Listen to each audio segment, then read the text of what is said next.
Hello बच्चों, मैं अमित कुमार आज के इस वीडियो में आपको स्वागत करता हूं। बच्चे आज जो बात करने जा रहे हैं एनसीईआरटी का क्वेश्चन नंबर 11 के बारे में। ठीक है, यहाँ पर भी हमें क्या करना है, पूरे को हल करके यानी कि 10x के फॉर्म में लेके आना है।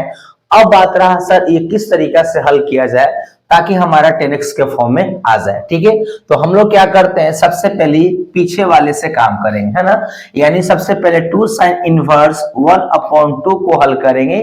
आज यहां से बचने के बाद जो मान आएगा ना वो आगे के लिए काम करेगा। ठीक है, तो आइए हम सॉल्यूशन करके इस क्वेश्चंस के बारे में बताते हैं आपको। सबसे पहले हम लोग को क्या करना पड़ेगा। ठीक है, यहाँ पे दे रखा है 10 इनवर्स, है ना, और यह आपका 2 cos 2 साइन इनवर्स, है ना।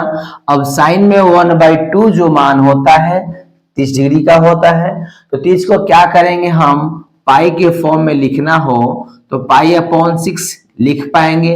क्लियर है, लिख पाएंगे ना, क्योंकि 30 डिग्री जो मान होता है पाई अपॉन 6 का होता है। जब आप ये काम कर लेते हो तो यहाँ पे थोड़ा रेंज के बारे में बात करेंगे। साइन का जो रेंज होता है -π/2 से π/2 होता है। ठीक है, इसके बीच का मान है कि नहीं है, तो जो 30 डिग्री आपका है उसके बीच का मान है। तो यहां से भी एक फॉर्मूला आपको बताया गया होगा।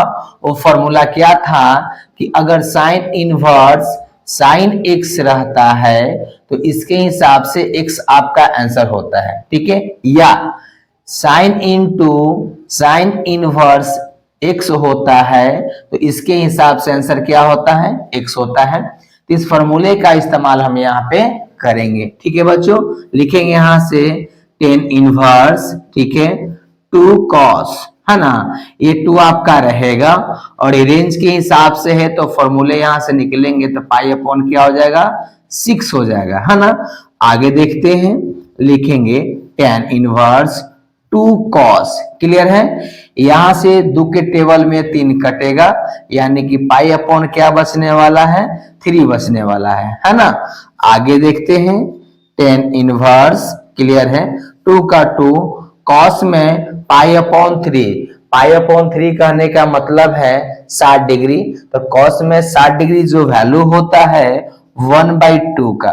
ठीक है, यहां से 2 2 कैंसिल यानी कि बच गया 10 इनवर्स 1। अब आगे देखें 10 इनवर्स यहां है, ठीक है, अब 1 है तो 10 इनवर्स में 1 कितना डिग्री का मान होता है, तो 45 का होता है। तो आगे लिखेंगे हम 10 इनवर्स 10 पाई अपॉन 4, क्या होगा, पाई अपॉन 4।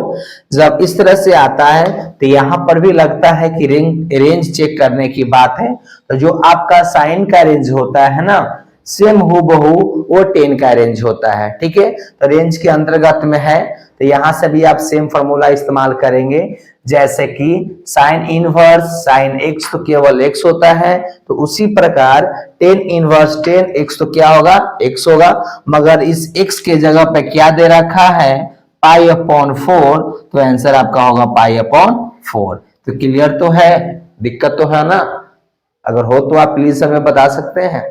ठीक है बच्चों, नोट कर लीजिए।